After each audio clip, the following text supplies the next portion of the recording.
सांगली महानगरपालिका अग्निशमन दलाचे मुख्य अधिकारी सुनील माळी यांच्यावर करण्यात आलेला प्राणघातक हल्ला हा फर्मची नोंदणी ब्लॉक केल्याच्या कारणातून सुपारी देऊन झाला असल्याची माहिती पोलीस तपासात निष्पन्न झाली आणि या प्रकरणी पोलिसांनी मलिक सलीम शेख आणि मुख्य सूत्रधार अभिजित अनिल कुमार चव्हाण या दोघांना अटक केलेली आहे। संशयित अभिजित चव्हाण यांचे रसिका मार्केटिंग आणि GLC group of fire and safety engineers नावाच्या 2 फर्म आहेत।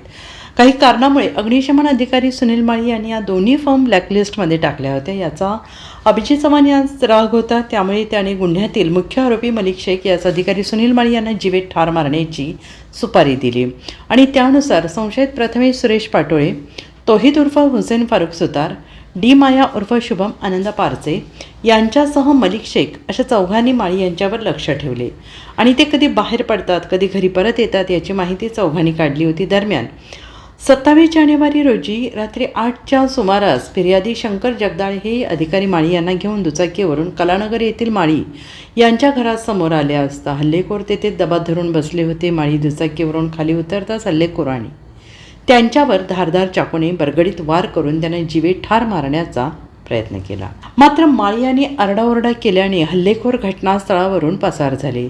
छातीवर वार झाल्याने माळी खाली कोसळले। गंभीर जखमी झाल्याने माळी यांना नागरिकांनी तातडीनं नजीकच्या खासगी रुग्णालयात दाखल केले। त्यांच्यावर तातडीनं उपचार करण्यात आले। CCTV फुटेजची तपासणी करून प्रथमेश पाटोळे, तौहीद सुतार या दोघांना अटक केली।